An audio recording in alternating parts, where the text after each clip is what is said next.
Bonjour à toutes et à tous et encore merci pour votre accueil. Nous sommes ici pour parler de l'Iran et de la République islamique. L'idée, c'est de pouvoir mieux comprendre les mécanismes sous-jacents à la République islamique à travers les podcasts réguliers que j'aurai avec mes invités. Je suis Marjane Abadi. Je suis psychothérapeute spécialisée dans les thérapies cognitives basées sur la pleine conscience. Et aujourd'hui, j'ai l'extrême plaisir et l'honneur de recevoir Emmanuel Razavi, franco-iranien, grand reporter, spécialiste au Moyen-Orient, et il collabore avec des rédactions des journaux tels que Paris Match, Franc-Tireur, Atlantico, et j'en passe.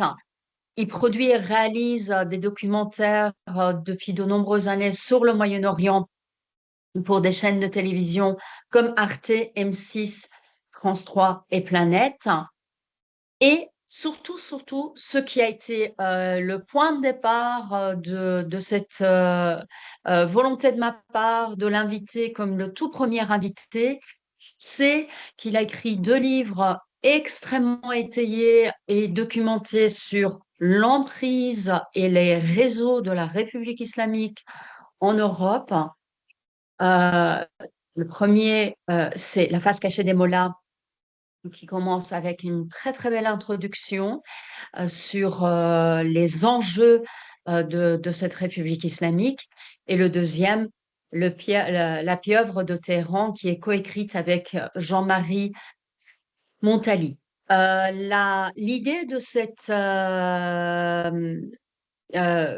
première session ensemble, de cette première de cette série Iran Unveiled, est de parler de qu'est-ce qui se passe, de comment est-ce que la République islamique, alors que nous connaissons sa, son goût pour la criminalité, euh, peut avoir une telle bonne image et garder un impact fort, très souvent positif, dans nos médias. Bonjour Emmanuel. Est-ce que j'ai Bonjour raté quelque Martin. chose dans votre présentation? Non, c'est très bien. Parfait. Merci beaucoup. Merci à vous d'avoir accepté Merci. et merci d'avoir d'avoir pris le temps de préparer avec moi cette émission. Je sais que, comme vous, comme pour moi, étant donné que nous avons vécu l'Iran d'avant, euh, cet Iran qu'on voit depuis près de 50 ans est extrêmement... Je ne sais pas quel mot choisir. Quel mot vous diriez? Écoutez, je pense que c'est un Iran qui est extrêmement compliqué, plus que jamais, un Iran extrêmement complexe, qui a du mal en fait aujourd'hui à, comment dire, à se faire connaître dans son identité profonde. Iran complexe parce que les mollahs, les islamistes au pouvoir, ont, je crois, en fait, c'était leur objectif d'ailleurs quand Khomeini a pris le pouvoir, ils ont essayé d'effacer en fait l'histoire d'avant la révolution islamique en fait de l'Iran. Et c'est ce qui rend ce pays, je crois, si compliqué à appréhender, à comprendre. Je comprends. Euh, pour moi, à un moment donné, j'ai hésité plutôt que l'Iran dévoilé, unveiled. Comme on va avoir peut-être bah, une communauté iranienne et anglophone qui va être également la cible quand ce sera sur YouTube d'écoute. J'ai choisi ce mot-là, ce titre-là, mais à un moment donné, je me demandais si on n'allait pas dire l'Iran face à la République islamique, parce que je vois que les personnes utilisent de façon assez indistincte les deux nominations. Or, pour nous qui sommes iraniens, la République islamique, ça n'a rien à voir avec l'Iran. Est-ce que vous voulez bien qu'on démarre un tout petit peu avec les différences que vous voyez entre l'Iran et la République islamique? Parce que pour nous, ceci est clair, mais pas pour les autres.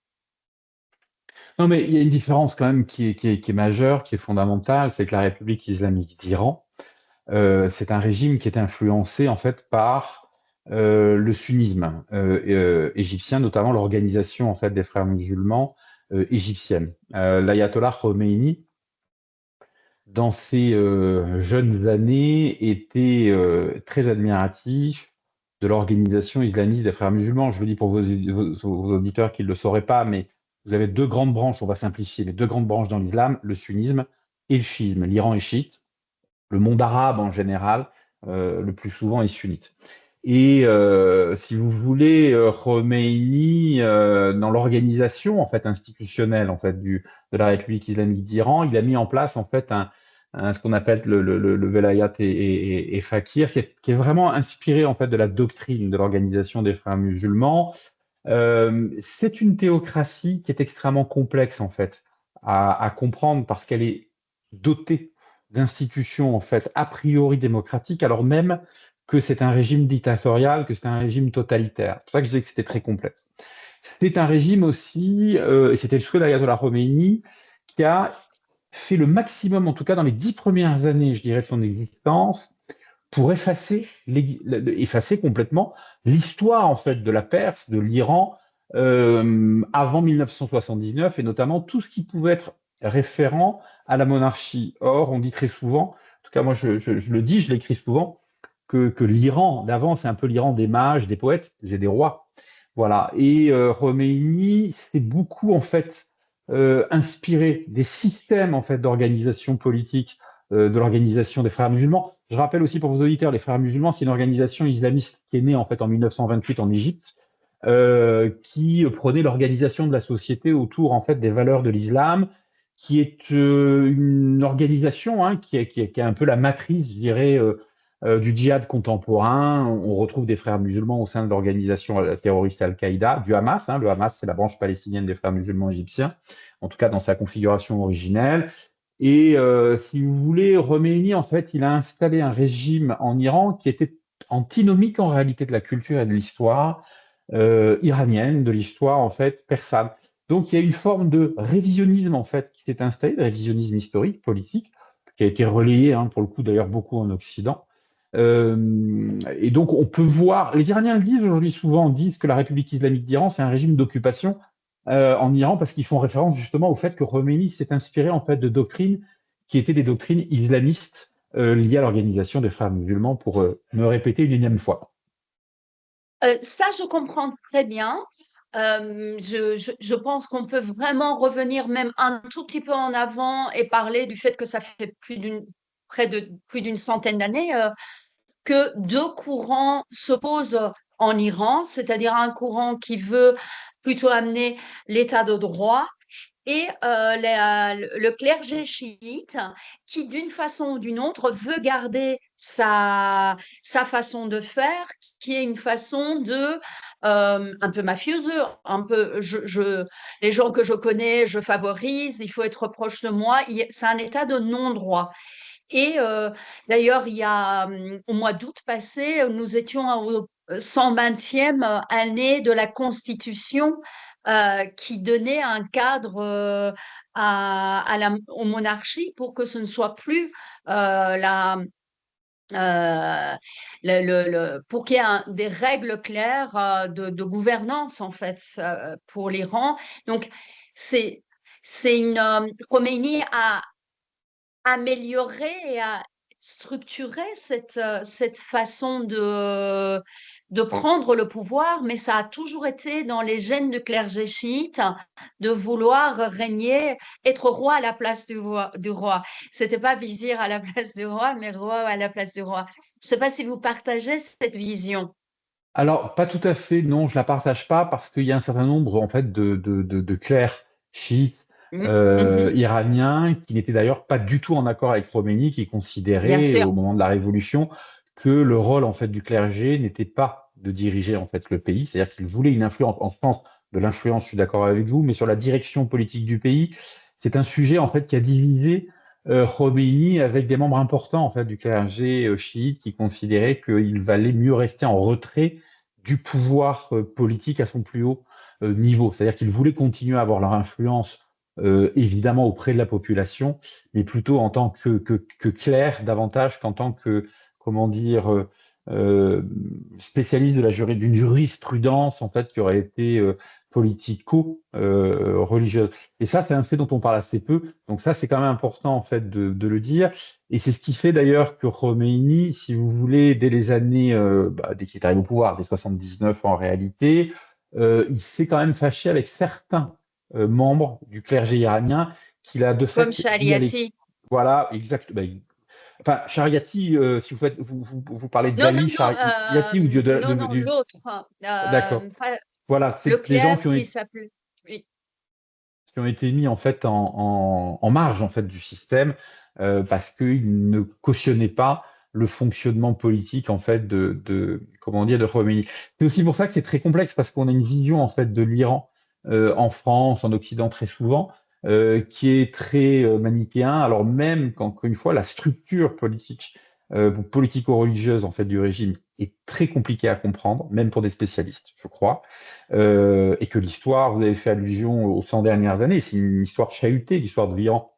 Elle a toujours été, mais sur les 100 dernières années, mais avec, si vous voulez... Alors, peut-être que là où vous avez raison, c'est qu'il y a un point, c'est que avant la République islamique d'Iran, jusqu'en 1978, toute première semaine de 1979, il y avait, depuis 1925, une dynastie au pouvoir qui était la dynastie des Pahlavis.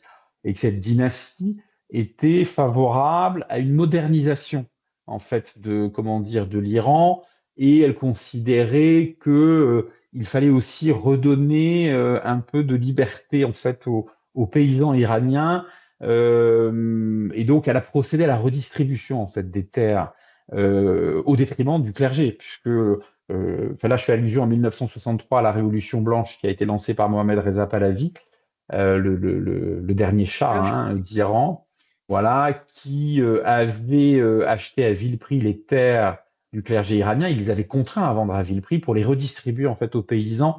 Et c'est ça qui a créé en partie, si vous voulez, la première fracture importante, je dirais presque révolutionnaire, entre ce clergé, parce qu'en perdant ses terres, il perdait sa puissance en fait à la fois économique, mais aussi son influence religieuse en fait dans comment dire, dans les régions en fait notamment rurales de l'Iran. Et moi je dis très souvent en fait que la révolution iranienne, c'est un règlement de compte en fait entre les religieux et la dynastie Pahlavi, c'est-à-dire les religieux qui n'ont pas accepté de voir leurs terres redistribuées. Voilà, parce qu'avant d'être des religieux, c'était des businessmen, vous l'avez dit vous-même, c'est une république islamique qui fonctionne comme un cartel mafieux. Et c'est vrai que c'est le cas du clergé chiite en Iran, qui a toujours fonctionné comme une espèce de pieuvre en fait un peu mafieuse en fait à l'italienne. Quand on connaît l'histoire de la mafia en Italie sur plusieurs siècles, c'est à peu près la même qu'on a avec le clergé chiite, qui était à la fois le détenteur d'un certain pouvoir économique par les territoires, les terres qu'il possédait, mais aussi en matière de détenteur, je dirais quelque part aussi du droit de juger. Voilà, leur influence en fait était extrêmement importante. Ils ont reproché à Mohammad Reza Shah Pahlavi, en partie, pas que ça, mais évidemment la perte en fait de leur comment dire de leur privilège. influence, perte de En leur fait, privilège absolument.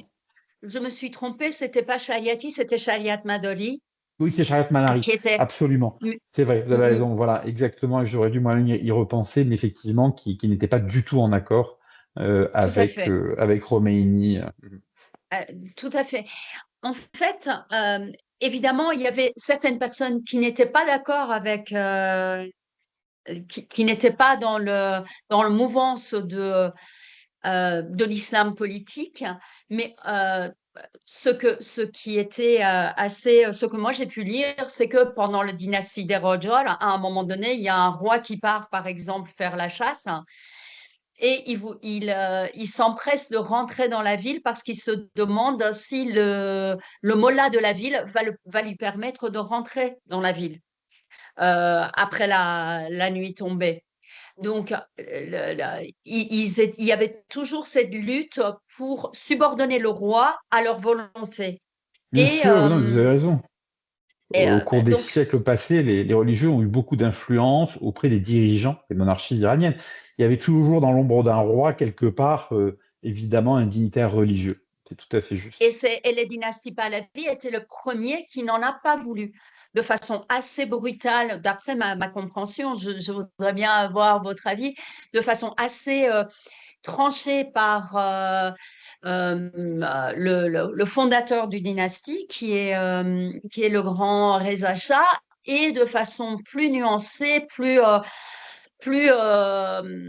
dans le compromis par Mohammad Reza Pahlavi, qui était donc le fils de Reza Shah, qui a été démis de ses, qui a été, qui a dû Contraint à l'exil. partir, hein, par sous menace de si tu ne pars pas, on mettra l'Iran à feu et à sang.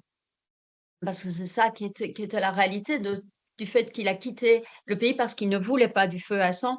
Nous sommes 50 ans plus tard. Le feu et le sang sont partout en Iran, mais pas qu'en Iran, dans tout le Moyen-Orient. Mais avant d'aller un tout petit peu plus loin, j'avais envie de vous demander, est-ce que vous pouvez donner un paysage euh, le paysage sociétal et économique un tout petit peu par rapport à, OK, il a pris les terres, il les a distribuées, c'est des choses qui nous sont connues, mais pas pour nos auditeurs peut-être.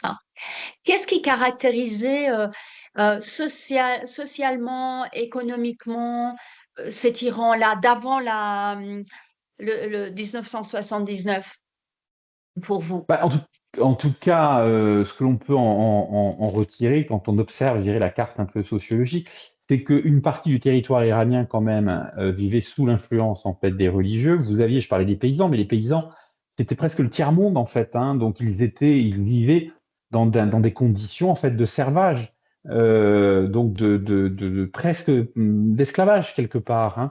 Et c'est ce qui fait que la famille Pahlavi, en tout cas Mohammad Reza Shah Pahlavi, a décidé en fait de réformer ça.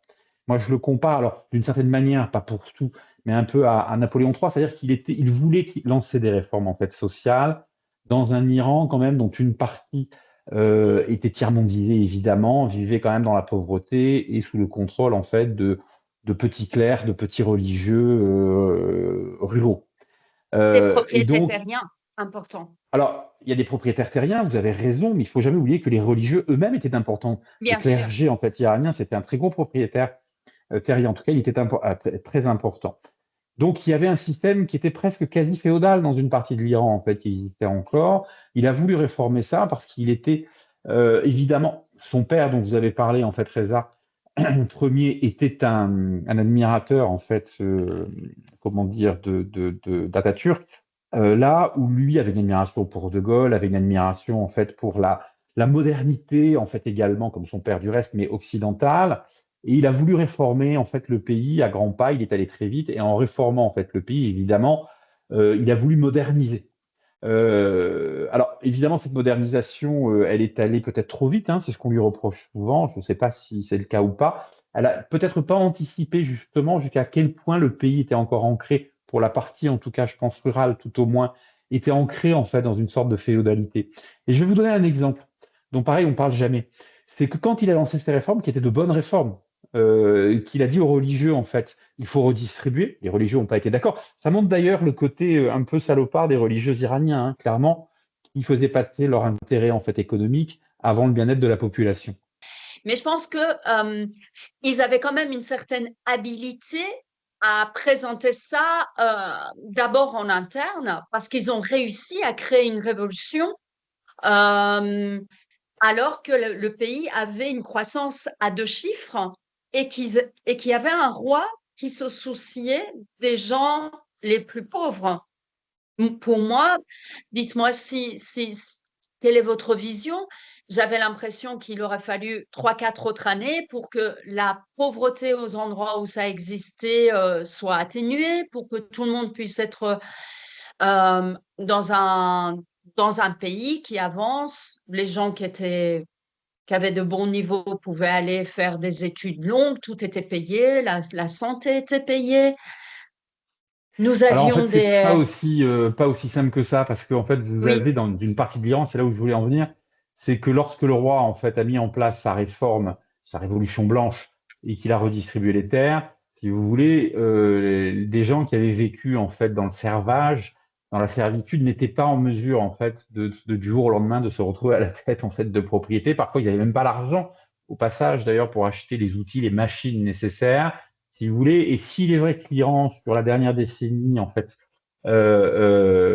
précédant, en fait, l'avènement de la République islamique d'Iran, a vu, en fait, une montée en puissance du pouvoir d'achat des Iraniens, la réalité, c'est que ça concernait quand même davantage, quand même, les villes que le monde de la paysannerie. Et du reste, ce qui s'est passé, c'est que vous avez eu avec la réforme, vous avez eu beaucoup de gens qui sont venus aussi, des gens d'ailleurs parfois qui avaient hérité, en fait, qui avaient récupéré des terres, qui n'ont pas été en mesure, en fait, de les, de les exploiter et qui ont quitté les villages, leurs villages, pour venir en ville. Et donc, il y a eu une espèce d'appel d'air qui s'est fait et beaucoup de gens qui sont venus, en fait, essayer de trouver du travail sans véritablement de qualification, en fait, dans les villes. Ça a créé un problème. C'est en ce sens-là que je dis que c'est important de voir aussi que les meilleures intentions ne sont pas toujours suivies, je dirais, des meilleurs résultats. Et c'est peut-être en ce sens-là que beaucoup de spécialistes ont dit qu'il est allé trop vite, Mohamed Reza Shah, dans dans ses réformes, en réalité, sans suffisamment préparer, si vous voulez, ou observer ou imaginer les conséquences, en fait, qu'elle pourrait avoir. Donc ça, c'est quand même un contexte qui est très important. Après, si vous voulez, oui, bien sûr, vous vivez dans les années 70 dans un Iran, bon, je pense que j'étais petit, mais je m'en souviens quand même, où vous avez évidemment des Iraniens qui ont accédé à la voiture, qui ont pu s'acheter des appartements ou des maisons, faire des crédits, etc. Vous avez un système de santé sociale, aussi de sécurité sociale qui se met en place. C'est une chose qui est très importante. Évidemment, l'égalité en fait homme-femme. Vous avez, dès les années 60, d'ailleurs, une femme ministre, des femmes qui sont élues. Donc, on est dans un Iran qui essaye, si vous voulez, de s'acclimater à une modernité occidentale, si je puis dire, sauf que l'Iran n'était pas l'Occident. Voilà, en raison des ruptures dont je parle, notamment dans le monde rural, et puis du poids, en fait, des religieux, de la religion, en tout cas dans ce pays. Ce qui est sûr, c'est que vous avez à cette époque, et ça, c'est quelque chose qu'il faut entendre. Je relisais les textes du philosophe Michel Foucault, qui, à mon sens, d'ailleurs, avait rien compris à l'Iran, qui a raconté beaucoup d'inepties, d'imbécilité, en fait, dans ses textes consacrés, dans ses articles consacrés à l'Iran, au-delà des erreurs, si vous voulez, qu'il commet. C'est que, si vous voulez, à ce moment-là, les religieux, si vous voulez, prennent appui sur les révolutionnaires d'extrême gauche, en fait, en Iran, pour pouvoir, si vous voulez, lancer un mouvement, en fait, de rébellion à travers les universités, dans les milieux intellectuels, qu'ils auraient touché très difficilement, en fait, sans l'extrême gauche. Il y a cette convergence, en fait, entre les mouvements de la gauche radicale iranienne, pas forcément de la gauche, vous avez une gauche intellectuelle en Iran, vous avez eu des ministres du Shah qui étaient de gauche, vous aviez des gens qui soutenaient le Shah qui étaient de gauche, mais d'une gauche plutôt assez centre-gauche, on dira. Là où les communistes, les islamo-marxistes, que sont les moudjahidines du peuple, si vous voulez, se sont aussi inscrits dans un mouvement qui était un mouvement, en tout cas, presque mondial, révolutionnaire, qui consistait, si vous voulez, à combattre l'impérialisme. Il ne faut pas oublier une chose, c'est qu'on est sur la fin de la guerre du Vietnam, les années 70, quand il y a la révolution. La guerre du Vietnam est terminée depuis 2 ans. Et si vous voulez, vous avez par ailleurs en Occident des intellectuels comme Foucault, Sartre, qui sont un peu orphelins en fait de la guerre du Vietnam, des combats à portée anticolonialistes, si vous voulez, anti-impérialistes. Et en fait, à l'intérieur de l'Iran, vous avez en fait cette extrême gauche anti-impérialiste. Parfois, c'est une spécificité de l'Iran, les islamo-marxistes, qui sont les moudjahidines du peuple, c'est un truc assez invraisemblable, mais en tout cas, ça existe. Qui vont trouver un écho important dans la presse en fait occidentale. Et si vous voulez, je pense que le régime du Shah, en dehors d'une contestation qui est à l'intérieur du pays, mais qu'il est difficile de dire aujourd'hui si elle était vraiment majoritaire. Moi, je défie quiconque de me donner des chiffres précisément sur le nombre d'Iraniens qui voulaient se débarrasser du Shah, parce qu'en réalité, on ne le sait pas. Mais on voit bien que la contestation, elle est passée par contre par les universités, par les mouvements d'extrême gauche, qui se sont appuyés, eux, sur les islamistes, quand les islamistes s'appuyaient sur eux, avec une caisse de résonance en Europe qui a été très importante, notamment en France, qui était celle que leur donnaient des intellectuels comme Sartre, Foucault, de Beauvoir, le journal Libération, il ne faut pas l'oublier en fait à l'époque, ou le journal Le Monde, qui ont un traitement, si vous voulez, de la politique iranienne. Quand on relit avec le recul, moi j'ai beaucoup travaillé, vous aviez la gentillesse de parler de mes livres. Pour faire mes livres, j'ai travaillé avec des universitaires aussi pour mes enquêtes, notamment aussi le dernier qu'on a fait avec Jean-Marie Montali, La pieuvre de Téhéran, systématiquement. on est allé chercher des archives, on a confronté avec des historiens et des gens, des témoins directs aussi, des gens qui ont vécu la Révolution. Et si vous voulez, je vais vous raconter une anecdote. J'ai interviewé il y a un an et demi, là, pour le livre que l'on a fait avec Jean-Marie Montali, La pieuvre de Terran, l'un des cofondateurs, en fait, du Corps des gardiens de la Révolution, qui, pendant l'interview, s'est amusé, il riait parce qu'il me disait, mais on croyait absolument pas que ça allait marcher aussi vite. On n'était pas du tout prêt à prendre le pouvoir, c'est-à-dire ils ne pensaient pas que le Shah allait tomber aussi vite. Évidemment, parce que eux-mêmes savaient bien en fait qu'ils n'étaient pas majoritaires dans le pays, contrairement à ce que racontait en fait la presse européenne. Et c'est pas parce que vous avez 10 000 manifestants en fait dans une ville que ça représente forcément à l'époque, je crois, 33, 34, 35 millions d'habitants. Vous voyez ce que je veux vous dire.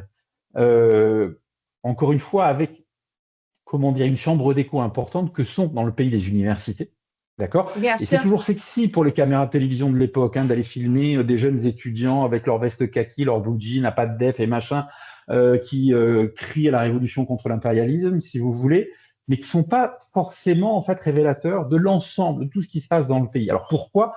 Simplement parce que quand même des Iraniens étaient quand même aussi contents, ils étaient nombreux, de voir qu'en Iran, on avait accès à la modernité, qu'on avait la sécurité sociale, qu'on pouvait acheter un poste de télévision, des voitures. On en parle très rarement, mais c'est pareil. La voiture a fait son apparition en fait en Iran. On a vu des voitures partout, parce que les Iraniens, avec l'augmentation du pouvoir d'achat, avaient la possibilité d'acheter en fait des voitures. Mais je décris pas quelque chose d'idéal parce que c'est une société encore une fois qui est complexe et c'est une société qui vit des oppositions intérieures assez importantes. Mais on peut pas, comment dire, évacuer le fait que cette révolution portée par les islamistes, les communistes et les islamo-marxistes, c'est une révolution en fait qui repose sur pas grand-chose dans les faits. Parce que si on analyse en profondeur les réformes du Shah, elles partent d'un sentiment de rééquilibrage, d'un sentiment égalitariste. Il sait que pour moderniser, c'est un pragmatique, le Shah d'Iran, Mohammad Reza Shah, pour moderniser, il faut faire en sorte que les femmes aient accès à l'enseignement, que les femmes aient accès à l'égalité, les mêmes chances d'obtenir des postes que les hommes. La deuxième chose, c'est qu'il sait qu'il faut réformer en fait le monde agricole, qui vit encore, comme je disais tout à l'heure, dans un système féodal. Et ça, évidemment, ça enlève du pouvoir, en fait, aux mollahs, aux religieux iraniens. C'est ça qui va créer, en fait, ce schéma révolutionnaire qui va prendre plusieurs années à émerger. La révolution, elle ne s'est pas faite en un claquement de doigts. La deuxième chose, c'est que vous disiez tout à l'heure que comment dire, le Shah parfois avait fait cette modernisation de façon un peu brutale. Je discutais avec l'historien de l'Iran, Isbomati, là, ce matin. Il y a une chose qui est importante. Le Shah n'a pas été si brutal que ça. Je vous rappelle que le Shah condamné à mort, le Shah, lorsque Khomeini était condamné à mort, donc son principal opposant était condamné à mort par la justice iranienne, le Shah l'a gracié. Et Khomeini a pu celui qui partir. lui a tiré dessus aussi. Exactement. Mais bien sûr, exactement quand il a été victime effectivement de cet attentat. Quand Khomeini est venu en France en octobre 1978, on le sait, Giscard d'Estaing avait proposé au Shah d'Iran de faire assassiner l'ayatollah Khomeini alors qu'il était sur le sol français. Le Shah a refusé, encore une fois. Donc vous voyez, ça n'a pas été si brutal que ça. En fait, on décrit, c'est assez intéressant, on décrit en fait parfois le Shah d'Iran. Alors moi je parle de la presse de gauche, les Libérations, Le Monde, qui ont fait une description du Shah d'Iran de l'époque qui était finalement celle qu'on a aujourd'hui de Bachar el-Assad. Sauf que le Shah d'Iran, c'était pas Bachar el-Assad. Le Shah d'Iran, il est peut-être allé trop vite, c'était un autocrate, c'est vrai. C'était quelqu'un qui était très, comment dire, quelque part, c'était un régime dictatorial, mais pour autant, vous pouviez faire des études, vous pouviez sortir tranquillement dans la rue à Téhéran ou à Ispahan, en fait, ou à Machhad. En fait, il ne fallait pas être communiste. Il faut se souvenir que le communisme était interdit à l'époque pour une raison. C'est que l'Iran est frontalière de l'ex-URSS. Les communistes font énormément en fait d'ingérence en fait en Iran. D'accord, je parle des services secrets, je parle du KGB, et vous avez des attentats qui sont organisés par le Parti communiste iranien. C'est pas le Parti communiste français, c'est le Parti communiste iranien qui va s'en prendre, qui va tuer des personnalités politiques, qui posent des bombes, qui tuent des civils, et donc le Shah l'interdit, ne veut pas entendre parler de ça. Voilà. Il faut le remettre dans le contexte. Je peux vous interrompre un instant par rapport à ça. En fait, prie. moi, je vois une espèce de convergence, c'est-à-dire si on parle des assassinats, par exemple, d'Ahmad Kassavi en 1946, qui est un intellectuel iranien, mais anticlérical. Si on parle de Ali Razmollah, qui était qui a été tué par les Fadaïens d'Islam. D'ailleurs, affiliés, les deux ont été tués par des affiliés aux Fadaïens d'Islam qui font partie des frères musulmans. Comment est-ce que, et d'autres qui étaient des Fadaïens du peuple, des Moudjahidines du peuple, qui sont venus plus tardivement, dans les années 60 et 70, qui ont également commis des assassinats dans un Iran où nous étions un des premiers pays à mettre en place des grands musées, à avoir des festivals de musique, à avoir le Kanun Parvarish Fikri Nojawanan, Kudakon Nojawanan pour développer la créativité des enfants qui était un peu partout, peu importe, quartier pauvre, quartier riche. Kiarostami, énormément d'autres créateurs sont issus de ce creuset-là. Donc, je vois bien ces mouvements radicalisés, islamistes ou marxistes. La plupart des marxistes ou marxistes islamistes issus des partis Tudeh faire des attentats, et l'autre Iran très culturel ou paysan, mais en tout cas les deux coexistaient, qui vivaient sa vie. Comment est-ce que la communication s'est faite vis-à-vis de l'Occident? Vous avez nommé une partie de cette communication était parce qu'ils étaient orphelins de Vietnam et de causes à défendre. Une autre partie, c'était parce qu'il y avait l'anti-impérialisme. Et là, le chat étant proche des Américains, il symbolisait l'impérialisme, je ne sais pas pourquoi, même si, d'après ce que vous dites et d'après ce que je sais, il était assez tourné vers le social.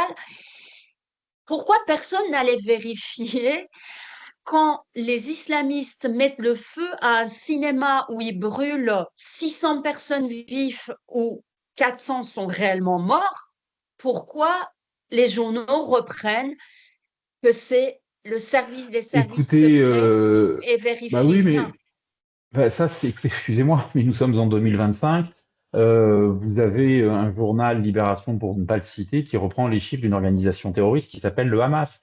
Enfin, il y a des causes en fait en Occident et dans la presse occidentale qui sont plus romantiques que d'autres. Et la guerre contre l'impérialisme, bah, le Shah était un roi, un empereur, hein, c'était le roi des rois, hein, donc ça veut bien dire ce que ça veut dire. Et il était pro-américain, vous l'avez rappelé, il avait très bon rapport en fait avec Israël. L'extrême gauche de l'époque, mais comme l'extrême gauche d'aujourd'hui, elle était antisémite, enfin antisioniste entre guillemets, mais c'est un cache-sexe de l'antisémitisme. Elle était anti-impérialiste et anticolonialiste. Et donc, il s'est passé à l'époque exactement ce qui se passe en fait aujourd'hui à Sciences Po ou à la Sorbonne, c'est-à-dire que vous avez des jeunes étudiants. Je vous rappelle à Sciences Po, enfin, l'inscription coûte très cher. Il faut souvent sortir de bonne famille, en tout cas avoir les moyens de payer l'inscription quand on n'a pas eu la chance comment dire, de bénéficier, je dirais, de la sélection positive parce qu'on vient des quartiers. Ça coûte très cher. Hier, vous avez vu à la télévision française que vous aviez des gamins des lycéens de très grands lycées parisiens qui coûtent extrêmement cher aussi, donc dont les parents gagnent très bien leur vie, qui vont prôner aussi la révolution, qui vont dans les traces de la France insoumise. Il s'est passé exactement la même chose à l'époque, en fait, en Iran. Il y a un narratif, un récit, d'accord, qui a été créé de toutes pièces par l'extrême gauche iranienne, au sein de l'extrême gauche iranienne. C'était pas n'importe quoi l'extrême gauche iranienne, hein. Je vous rappelle que elle était quand même très supportée en partie par les services secrets en fait russes, soviétiques à l'époque. Et puis vous aviez des intellectuels qui étaient capables de construire un récit, un narratif. Parmi ces gens de gauche, l'Iran a inventé quelque part l'islamo-gauchisme.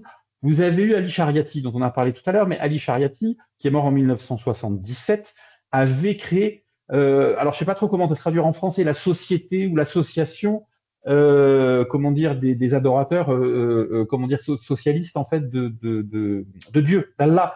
C'est-à-dire que vous aviez une jonction entre l'islamisme et le gauchisme en fait en Iran, qui a été portée par Shariati, qui était très proche de Jean-Paul Sartre et de Simone de Beauvoir. Je vous rappelle que Jean-Paul Sartre a dit à l'époque, si je devais avoir une religion, je choisirais celle d'Ali Shariati, qu'on considère souvent comme l'inspirateur de la révolution en fait islamique iranienne. D'accord? Donc ce narratif, il a été repris très facilement. Jean-Paul Sartre, excusez-moi, c'est Libération. D'accord? Donc évidemment que c'est repris facilement par des médias qui sont des médias très importants, qui sont très lus à l'époque, qui ont une influence, pas qu'en France, qui ont une influence européenne. Ce qui est publié en France est très souvent repris par des médias qui sont des médias allemands, italiens. Il ne faut pas l'oublier. Il y a un deuxième point. Une partie de cette jeunesse qui appartenait aux réseaux communistes et aux réseaux islamistes, voire aux réseaux islamo-marxistes. Je parle des moudjahidines du peuple iranien. Ils sont partis dans les camps palestiniens dans les années 70, de la plaine de la Beka au Liban, se former aux côtés de jeunes gauchistes européens, allemands, français. Et donc, il y a une jonction qui s'est opérée aussi entre. Alors, ces jeunes gauchistes dont je parle, très souvent, étaient des jeunes qui venaient des milieux universitaires aussi, qui appartenaient à la gauche radicale, qui allaient au Liban dans les camps d'entraînement palestiniens, apprendre à tirer à la Kalachnikov, mais qui allait aussi apprendre, comment dire, la fabrique d'un récit anti-impérialiste, d'un récit révolutionnaire.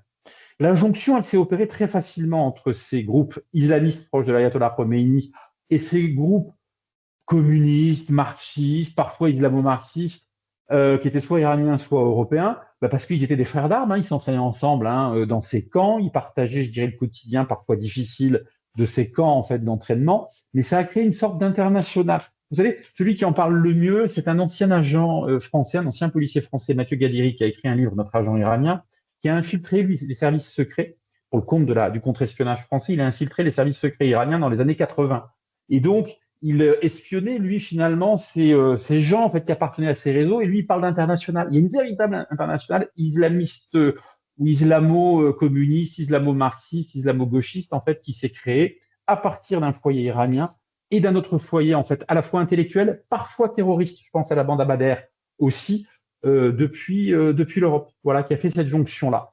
Et donc, le Shah étant un roi ou un roi des rois, donc un empereur, il fallait le faire tomber parce qu'il incarnait, malgré les réformes sociales, le symbole de cet impérialisme contre lesquels ces révolutionnaires islamistes et gauchistes, en fait, se battaient, mais pas qu'en Iran. Mais l'Iran a été un terrain de jeu pour eux qui était un terrain de jeu intéressant parce que, comme le communisme était interdit en Iran, difficile pour eux de faire des revendications d'extrême gauche, donc ils ont allé se mettre dans le sillage des religieux chiites, donc du clergé en fait iranien, dont ils se sont servis tout simplement pour arriver à leur fin, sans imaginer que le clergé chiite iranien se retournerait contre eux et que Khomeini les ferait arrêter, exécuter les uns après les autres. Il les a fait exécuter par milliers, pour ne pas dire par dizaines de milliers d'ailleurs, parce qu'on ne connaît même pas encore le niveau des chiffres. Certaines sources parlent de 30 000 exécutions en fait de ces gens de gauche, communistes ou moudjahidines du peuple, arrêtés par comment dire, les services iraniens après la révolution islamique. Vous voyez. Donc ça a émergé comme ça, c'est-à-dire que ça a pris, pour répondre à votre question, la fabrique d'un récit imaginaire, mais qu'on a retrouvé dans tous les médias. Peu importe que comment dire, le récit soit faux, l'important c'est qu'il porte. Ça a très bien marché Ce avec une presse assez récit-là, complaisante. ce récit-là, je voulais juste partager avec vous une image qui m'a frappée parce que c'est pas que l'image, c'est ce que les personnes disaient de cette image. Je cherchais des informations sur la révolution iranienne et je suis tombée sur cette image-là qui avait été partagée sur les réseaux des jeunes en France. Et il y avait des remarques du type, je l'agrandis un peu, des gens disaient en bas de cette image-là, je pensais pas que c'était aussi, ils utilisaient un terme que c'était ça donnait super bien d'avoir une clash, c'était sympa d'avoir son pull. Ah non, Ben, bien c'est la sûr, cigarette mais qui la rend belle. on en parle avec Jean-Marie Montali dans notre livre. Il y a un look, c'est-à-dire que les jeunes, ils ont leur jean, la veste kaki, vous savez, ou la veste militaire sur le dos, la Kalachnikov, comme cette jeune femme, la cigarette au bec. Mais Il y a là, une c'est forme de romantisme 79, révolutionnaire. Hmm. ça Ben c'est ouais, 79, et ces gens-là étaient capables de tuer. Ces gens-là, ils ont tué. ils ont tué. Moi, ces gens-là, quand des innocents étaient exécutés au bout de 5 minutes, parce que Khalkhali, le grand boucher, il comptait les gens, il les alignait par dizaines et il disait 1, 2, 1, 2, 1, 2. Et au bout de 1, 2, 1, 2, c'était les pairs ou les impairs selon les jours et il les faisait exécuter sur le champ. Donc, et dans les journaux communistes de cette époque-là, on lisait il faut aller plus vite dans les exécutions. Donc, comment ce récit a pu continuer à charmer? Parce que je pense que Mais la République excusez-moi islamique, de vous répondre assez directement, mais ce je vous en récit, prie, il a fonctionné auprès de Sartre, de Foucault, mais ces gens-là, Sartre, enfin, tous ces intellectuels de la gauche radicale française, européenne, ils ont soutenu Pol Pot, ils ont soutenu les pires régimes, ils ont soutenu en fait le communisme dans l'ex-URSS. Enfin, ils ont soutenu toutes les saloperies possibles et imaginables quand même de la deuxième moitié du XXe siècle, tous les totalitarismes d'extrême gauche. Point, c'était simplement au nom de la révolution. Vous savez, moi, je me souviens, j'avais une dizaine d'années, mais je me souviens de mon père qui est mort l'année dernière. Mais mon père ne comprenait pas, je le voyais, il était livide. Il lisait les journaux français, il lisait Le Monde, il lisait Le Figaro, et il ne comprenait pas ce qui était raconté dans Le Monde ou dans Le Figaro, vous l'avez vécu probablement votre famille aussi, il ne correspondait pas du tout à la réalité. Il y avait un récit, je suis désolé, qui était un récit qui justifiait en fait les crimes de ces bouchers sanguinaires dont vous avez parlé tout à l'heure en Iran, au nom en fait du romantisme révolutionnaire de gauche. Sartre, comme Foucault, ils se sont payés à peu de frais, si vous voulez, du sang en fait de beaucoup d'Iraniens au nom de leur révolution, du romantisme de leur révolution. Mais c'est exactement ce que vous avez aujourd'hui en fait avec Gaza, avec des abrutis en fait à la LFI ou à l'extrême gauche. Je voyais les gens de la CGT hier qui manifestaient avec des drapeaux palestiniens. Ces gens-là n'ont aucune idée. Ils sont jamais allés à Gaza de leur vie, ils n'ont aucune idée de ce qui s'y passe. Aucune. D'accord. Et pour autant, ils donnent des leçons à la terre entière sur ce qui s'y passe. Mais c'est exactement la même chose avec ces intellectuels de gauche. Ils avaient une influence, ils ont toujours d'ailleurs une influence qui est très importante sur les populations, sur une partie en tout cas de la population, sur la jeunesse, notamment estudiantine. Hein. Je reviens toujours à l'histoire de Sciences Po ou de la Sorbonne avec les drapeaux palestiniens ou Rima Hassan qui appelle à la révolution. C'est ce qui s'est passé en Iran, ce n'est ni plus ni moins que ça. Je mets souvent en garde d'ailleurs certains de mes amis ici en disant, en France, pour des gens, des familles ou des gens qui ont connu la révolution iranienne, est-ce qu'on vit en ce moment en France? Ça ressemble un peu à ce qu'on a vécu en fait en Iran en 76, 77, dans les 3-4 ans qui ont précédé, si vous voulez, la révolution en fait islamique. Voilà, donc c'est la fabrique d'un récit, la reprise de ce récit en fait par des intellectuels, par des médias, et puis, quelque part, on transforme l'histoire parce qu'aujourd'hui, si vous interrogez, même dans des unités qui sont spécialistes dans les universités de l'Iran, très souvent, on va vous réduire l'image en fait du Shah d'Iran à un despote. On reprend en fait le terme de Michel Foucault. C'est pas aussi simple que ça. C'était pas Bachar el-Assad. Il a commis sans doute des erreurs, ça c'est sûr. Il y avait la Savak, c'est sûr. Le communisme était interdit, ça c'est sûr. Mais l'Iran de l'époque, c'était pas la Syrie de Bachar el-Assad. C'est pas du tout ça. Voilà. est-ce C'est que vous pouvez la dire, fabrique du oui, récit. pardon, Non, non, je vous en prie. est-ce que vous pouvez dire depuis quand en fait, moi j'ai eu l'impression que Khomeini, voilà, il n'hésitait pas à prendre une photo avec son off-tob, son Oui, oui, ustensile pour se rincer les oui, oui. mains, toujours Ouais. assis comme ça, on en a des dizaines, donc vraiment presque un paysan. Et puis la différence entre cette photo-là et les photos où il est majestueusement assis, où il prend des poses, depuis quand est-ce que la République islamique a commencé Non, à utiliser les médias chez nous non, mais les médias, en comme fait, un outil central? ils ont été utilisés avant la République islamique. En fait, Khomeini, dès les années 70, c'est ce que nous racontons avec Jean-Marie Montali dans notre livre La pieuvre de Téhéran. Khomeini s'est beaucoup intéressé à la figure de Yasser Arafat. Dans les années 70, il voit qu'Yasser Arafat fait la une de grands journaux internationaux, alors que c'est un type qui détourne des avions, enfin, ou dont les commandos détournent des avions. Il se présente en Tue les gens. photo avec son uniforme kaki, son kéfier et son pistolet automatique en fait à la ceinture. Et pourtant, il a une image en fait de révolutionnaire romantique, un peu à la Che Guevara d'ailleurs.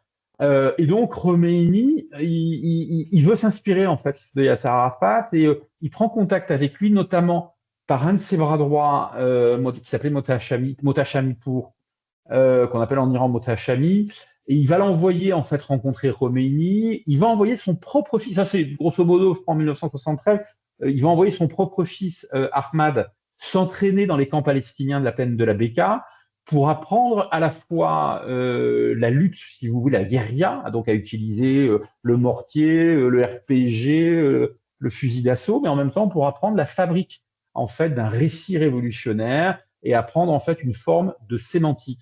Et donc, Khomeini s'est beaucoup inspiré en fait des techniques en fait de Yasser Arafat, tout simplement. Hein. Enfin, c'est aussi simple que ça.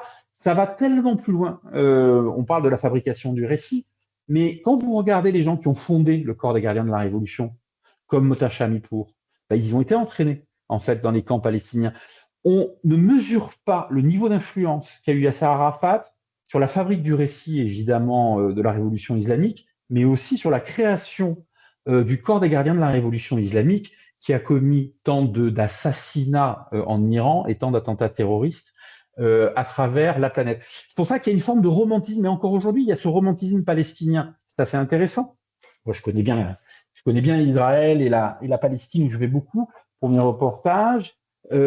Aujourd'hui, ces jeunes qui manifestent à Sciences Po, à la Sorbonne, depuis 2 ans, très souvent avec l'écharpe, le kéfier, l'écharpe palestinienne, reprennent les codes même du Hamas, non pas des Palestiniens, mais du Hamas, d'organisation terroriste, et ils trouvent ça en fait très romantique.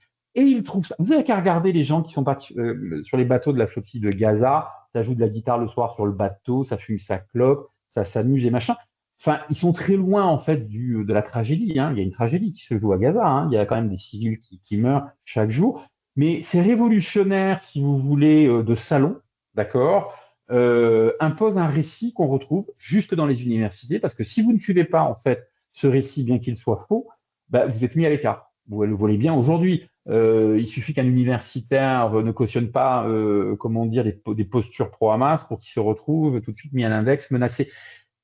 À l'époque, c'est la même chose qui se passe dans les universités iraniennes, et globalement, c'est la même chose qui se passe chez les intellectuels en France.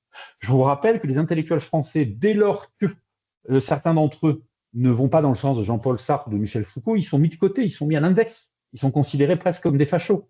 D'accord? Voilà, c'est tout simplement ça en fait qui se produit, et c'est important de le rappeler aujourd'hui, où il se produit avec Gaza à peu près la même chose qui s'est produit à l'époque avec l'Iran, à une chose près, c'est que le Shah d'Iran, c'était pas un État terroriste, c'était un État, lui était un autocrate, on peut parler de dictature, on ne peut pas parler de terrorisme d'État.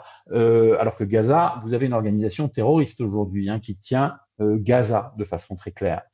Voilà. Mais là, Donc, ce qu'il y a de similaire, c'est que et Gaza et l'Iran, les deux sont dirigés par des organismes terroristes qui n'hésitent pas à tuer leur propre population. Alors, disons qu'aujourd'hui, c'est un État terroriste qui est devenu, donc la République islamique, évidemment, ça a changé à partir de 79 quand Khomeini a pris le pouvoir.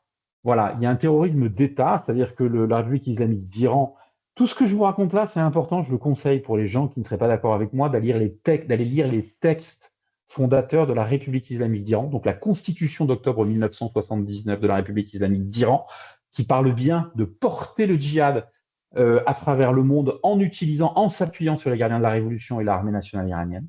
D'accord? C'est-à-dire que, donc, il n'y a pas du tout de volonté de se soucier de ce qui se passe en Iran. C'est un mouvement révolutionnaire islamiste internationaliste, la République islamique d'Iran, d'accord, qui a pris le pouvoir et qui a créé un État. La deuxième chose, parce que c'est aussi très renseigné, il y a des rapports déclassifiés, il y a pas mal de reportages maintenant là-dessus, le livre aussi qu'on a fait avec Jean-Marie, celui que j'avais fait avant, c'est un narco-État, c'est-à-dire que le terrorisme n'est pas sa seule marque de fabrique. Pour financer ses actions terroristes, il utilise le trafic de stupéfiants à l'échelle internationale. Vous avez des rapports de la DEA, puisqu'il y a eu des grandes enquêtes, mais y compris des services français qui sont, moi j'en parle dans la face cachée des Mollahs, puis on en reparle avec Jean-Marie dans la pieuvre de Téhéran. Il faut aller chercher ça. Ce régime iranien aujourd'hui, on parlait du Hamas à Gaza, mais c'est lui qui finance le Hamas à Gaza pour pas que lui, il y a le Qatar aussi, il y a d'autres pays comme la Turquie, mais le Hamas, d'accord, a été entraîné par la force Al-Quds, l'unité d'élite du corps des gardiens de la révolution en fait islamique, a été financé depuis des années par la République islamique d'Iran, comme le FPLP qui n'est pas islamiste, qui est un mouvement d'obédience marxiste. laïque, mais qui a participé aussi au pogrom. Et que nos étudiants, ou certains de nos intellectuels ou de nos universitaires aujourd'hui supportent. Bah, comme à l'époque, vous aviez des Sartre et compagnie qui allaient supporter à l'ayatollah Khomeini au nom de la révolution contre l'impérialisme. La différence, c'est quand même ils étaient plus doués à l'époque que ceux qu'on a aujourd'hui, qui sont quand même dont les cerveaux sont moins bien formatés. Rima Hassan, Donc, je pense, n'arrive pas à la cheville de ça. quand vous dites, quand vous dites no comment, par rapport à la formation de Hamas par la force Al-Quds des gardiens de la République, que je signale que nous essayons depuis des années et des années de mettre sur une liste terroriste partout dans le monde. L'Europe piétine parce que, a priori, ils n'auraient pas l'arsenal juridique nécessaire, malgré toutes les preuves des Non, non, mais c'est assassinats et pas des faux parce que moi attentats qu'ils ont faits. j'ai beaucoup enquêté là-dessus. C'est en fait aujourd'hui on a toutes les preuves réunies juridiquement pour classer le corps des gardiens de la révolution islamique sur la Oui, oui, liste mais ils disaient qu'ils n'ont des pas. organisations terroristes. Non, mais parce qu'il y a des lobbies j'en ai parlé pareil Bien sûr. dans nos livres avec Jean-Marie, il y a des lobbies aujourd'hui à Bruxelles notamment extrêmement puissants de la République islamique d'Iran. Vous avez à Paris, c'est quand même pas rien, c'est quand même un pays important, la France, n'est-ce pas? L'ambassade de la République islamique d'Iran à Paris diffuse le narratif des services secrets iraniens. Alors, elle fait du soft power comme en font plein d'autres États, sauf que ce n'est pas un État comme n'importe quel autre, c'est un État terroriste, narco, c'est un État islamiste, et c'est un État en plus qui colporte le terrorisme islamiste jusque chez nous. Mais aujourd'hui, vous avez des universitaires français, on les voit un peu moins depuis qu'on a sorti nos livres avec Jean-Marie, mais vous avez des universitaires français sur les plateaux de télévision, parfois des journalistes, qui vous donnent presque à la virgule près le narratif de l'ambassade de la République islamique d'Iran quand ils vous racontent ce qu'est l'Iran. Vous avez en fait en France, et ça explique bien des choses, vous avez un géographe qui est très connu en France qui disait il y a plus un an ou deux, en parlant de Raïssi, vous savez, l'ancien président de la République islamique d'Iran, qui est mort dans un accident d'hélicoptère. Raïssi, on l'appelait le boucher de Téhéran. Il Bien sûr. avait il avait condamné à mort lorsqu'il était procureur adjoint d'un tribunal À une vingtaine d'années. islamique, et il a condamné des milliers de gens à mort. Il a le sang de milliers de gens en fait sur les mains. Ce géographe vous disait à la télévision que dans son immense bienveillance, Raïssi avait réformé la police iranienne, avec personne pour lui rappeler que c'était quand même le boucher de Téhéran, comptable de milliers en fait d'assassinats, enfin d'exécutions. Raïssi à l'époque, je ne sais pas si vous le savez, il se vantait même, mais comme d'autres aujourd'hui, de même pas lire en fait les dossiers des gens qu'il Bien jugeait. sûr, D'accord? Ça bien se faisait en sûr. quelques minutes et on les envoyait en fait à l'abattoir après qu'ils étaient torturés pendant des mois, pour certains pendant des années, parce qu'il y en a qui sont restés des années avant d'être exécutés. Voilà, donc si vous voulez en fait ce récit aujourd'hui, vous le retrouvez dans les médias, mais vous le retrouviez déjà à l'époque. Il se reproduit à la virgule près, la même chose qui s'est produit il y a 46 ans. Vous allez me trouver insistant là-dessus, mais je trouve qu'on n'est pas assez prudent, on ne s'en Tout rend à pas fait. assez compte. Et lorsque vous voyez des drapeaux palestiniens dans les manifestations d'hier, qui sont supposées être des manifestations sociales, excusez-moi, quel est le point commun entre ce qui se passe à Gaza aujourd'hui, d'accord, et les problèmes que peut avoir un ouvrier spécialisé, une infirmière, un commerçant en France? C'est pas les mêmes choses dont on parle. Pourquoi le drapeau palestinien? Voilà, pas loin de chez moi, 500 mètres de chez moi, il y avait des gens qui manifestaient des drapeaux palestiniens et puis des drapeaux de syndicats de gauche, côte à côte. Cherchez l'erreur, je ne comprends pas. Pour revenir là-dessus, euh, c'était aussi très, très choquant de voir les drapeaux de la République islamique, place de la République, à côté Bien sûr, des drapeaux palestiniens. vous les verrez de plus en plus. Mais, mais j'aimerais savoir euh, comment, si vous deviez donner trois, quatre ingrédients, un peu comme pour faire des pâtes, on a des ingrédients. Quels sont ces ingrédients qui font que les intellectuels qui sont formés, on est formés à écrire, à réfléchir, le pour, contre, la synthèse, l'introduction, la conclusion. Donc, comment est-ce que les intellectuels, les gens de bonne foi, qui ont des valeurs humanistes, parce que je pense qu'on va vers un sentiment, on se sent de gauche quand on a envie d'aider. Au départ, il y a des sentiments extrêmement nobles.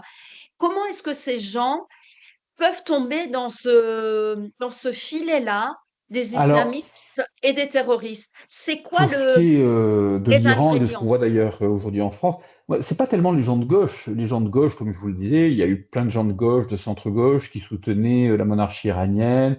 Il y a eu des ministres du Shah qui étaient plutôt des gens d'une gauche assez intellectualisée. Ce dont on parle bien, c'est de l'extrême gauche, de la gauche radicale. Et moi, je ne crois pas qu'il soit animé de beaucoup d'humanisme, hein. Il suffit de relire les textes fondateurs. Je ne crois pas qu'en Russie, il y ait eu beaucoup d'humanisme en 1917. La révolution se nourrit de sang. Et ces gens-là considèrent qu'il faut éradiquer de la surface en fait du globe tout ce qui incarne à leurs yeux le capitalisme, l'impérialisme, évidemment tout ce qui est proche du sionisme ou tout simplement en fait d'ailleurs de l'État d'Israël de façon claire. Ils sont antisémites. Ok. La deuxième chose que je voudrais vous dire, parce que vous parlez d'ingrédients, il y a une chose qu'il ne faut pas oublier, c'est que très souvent vous avez des services secrets de pays étrangers derrière tout ça. On l'a raconté dans le livre. Il faut s'interroger pourquoi Rima Hassan, Erdil Yassoud et des gens de la LFI, je reviens aujourd'hui, vous m'excuserez, mais c'est important, reprennent finalement les combats de la République islamique d'Iran, reprennent parfois des mots-clés, des éléments de langage de la République islamique d'Iran dans des manifestations en France ou à la télévision ou sur des radios. D'accord? La réponse est contenue dans la question. Ce que je veux vous dire par là, c'est qu'à l'époque, il se passait exactement la même chose. Vous avez aussi des gens de l'extérieur qui ont soutenu en fait les révolutionnaires iraniens. Alors, je parlais tout à l'heure de Arafat et des Palestiniens, mais il y a des États qui soutenaient aussi les milices palestiniennes. Donc, il ne faut jamais l'oublier. Après, vous savez, ces gens-là parsèment leur discours violent de romantisme. Ils se cachent toujours derrière la victimisation. Ça revient systématiquement. Et ils ont compris, je dirais, une règle qui est assez simple, c'est que dès lors qu'on se victimise, d'accord, on rend une cause finalement plus facile à prendre en compte. En tout cas, les intellectuels, les journalistes sont plus sensibles à une cause qui est celle des victimes, qui est la cause du faible en réalité, et donc sont plus prompts à les médiatiser. Et c'est comme les islamistes, hein. Rafat avait compris ça, comme les frères musulmans, victimisation plus médiatisation en général, à un moment donné, ça vous donne une forme de légitimité. Je dirais que c'est victimisation, pour vous parler des ingrédients, médiatisation, légitimation. Voilà, et on en arrive à ça. Et en fait, Khomeini s'est légitimé tout simplement en se faisant passer pour une victime, en se faisant passer. À l'époque, Khomeini, il avait écrit plusieurs textes. Il avait même écrit, d'ailleurs, je ne sais pas si vous l'avez lu, mais il y a un fascicule qui s'appelle comment dire, La conquête des territoires non musulmans. C'est-à-dire qu'il avait déjà écrit dans les années 70 son projet de conquérir en fait le monde pour le soumettre en fait à l'islam. C'est pas moi qui le dis, hein, il faut aller le relire, hein. Moi, j'ai lu ces textes, hein. Il n'y a pas un intellectuel, Sartre n'a pas lu ça, Foucault n'a pas lu ça, Simone de Beauvoir n'a pas lu ça, Serge July, à l'époque, à Libération, n'a pas lu ça, les envoyés spéciaux de Libération à Téhéran n'ont pas lu ça. Voilà, c'est ce que je veux vous dire, c'est qu'ils ne sont pas allés chercher loin parce qu'on leur donnait ce dont ils avaient envie, c'est-à-dire l'anti-impérialisme, tout simplement révolutionnaire, avec le romantisme.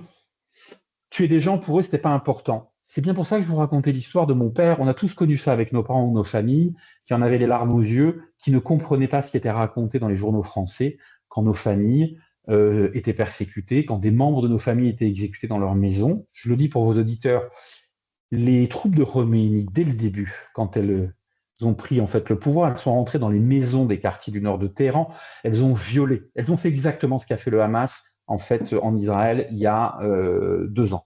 Elles ont violé, elles ont torturé, elles ont pillé, elles ont pris en otage les pères de famille en leur disant vous nous donnez en fait vos comptes en banque, les codes d'accès, pas les codes d'accès, mais vous venez à la banque avec nous, vous videz votre compte, vous nous donnez l'argent, autrement on viole votre fille, on la tue. Quand ils ne le faisaient pas, ben, c'était ce qui se passait, parfois ils le faisaient quand même. Il y avait, personne n'en parle jamais, il y avait des miliciens palestiniens avec les gardiens de la Révolution, et pour cause, les gardiens de la Révolution, les fondateurs, avaient été formés dans les camps palestiniens de Yasser Arafat au Liban. Tout ça, ça a été passé en fait sur silence, sous silence, alors que vous avez des témoins encore en vie qui peuvent vous le raconter, tout simplement. Parmi les salopards, je parlais de Mota Chalipour tout à l'heure, vous aviez aujourd'hui, enfin qui a quitté l'Iran depuis longtemps, qui est aux États-Unis, vous aviez Mohsen Shazegara, qui a été aussi l'autre cofondateur des gardiens de la Révolution. Voilà en fait tout ce qui s'est passé avec un récit qui n'avait rien à voir, parce qu'il se moquait bien en fait des morts et du sang qui était répandu dans nos familles. Mais comme aujourd'hui vous avez des intellectuels qui sont encore capables de prendre la défense du régime iranien et de son proxy, le Hamas, à Gaza.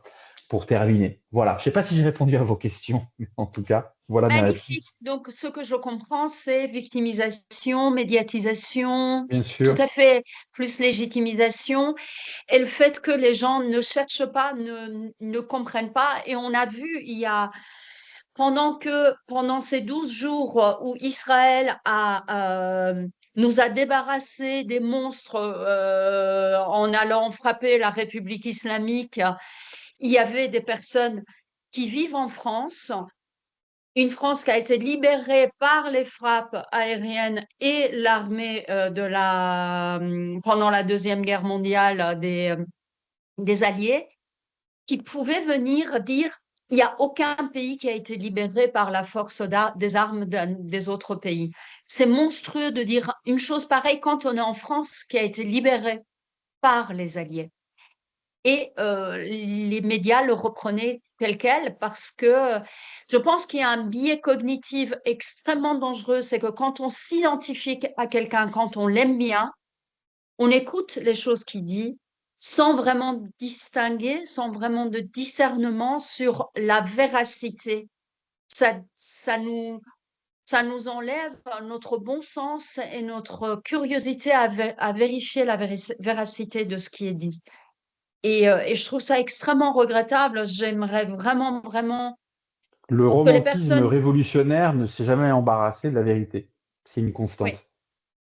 je trouve ça extrêmement dangereux parce que franchement, la fille qui était interviewée par un journaliste à la place de la République et qui disait que la République islamique était une démocratie parce que les gens votaient, n'avait pas l'air iranienne, n'avait et c'était pas très très difficile de savoir la façon Mm. dont la République islamique avait aveuglé et tué les gens il y a 2 ou 3 ans pendant la révolution de Massa. J'espère plus d'ouverture de la part des gens qui portent cet romantisme pour qu'ils écoutent les récits de souffrance qui sont pas forcément médiatisés parce que voilà, parce qu'il n'y a pas cette. Mais on dirait que le slot victimisation a été déjà prise. est déjà prise. La chaise est remplie. Or, je pense qu'il y a énormément de crimes qui ont été commis au nom de ce romantisme. Vous avez raison de le signaler. Merci. Est-ce qu'il y a autre chose que Merci à vous vous. souhaiteriez rajouter à la Écoutez, je fin? crois que j'ai tout dit pour aujourd'hui. Je vous remercie. Écoutez, encore une fois, je crois qu'après, si vos auditeurs veulent aller plus loin, il faut aller lire La pieuvre de Téhéran qu'on a écrit avec Jean-Marie Montali, qui est assez complet en matière, qui explique justement la fabrication des récits, les liens entre les gardiens de la Révolution et les commandos palestiniens d'Yasser Arafat, voilà, et puis le rôle des services secrets iraniens encore aujourd'hui en France et plus largement en Europe.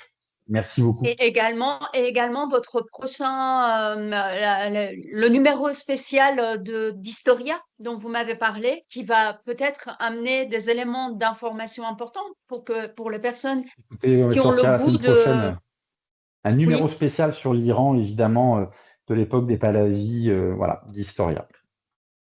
oui, ben, un tout grand merci. Merci beaucoup. À vous. Merci beaucoup, Marjane. À Donc, bientôt. Au revoir. à la prochaine fois, j'espère qu'on arrivera à voir jeudi sans Parfait. souci. Merci À bientôt. beaucoup. Au revoir. À bientôt.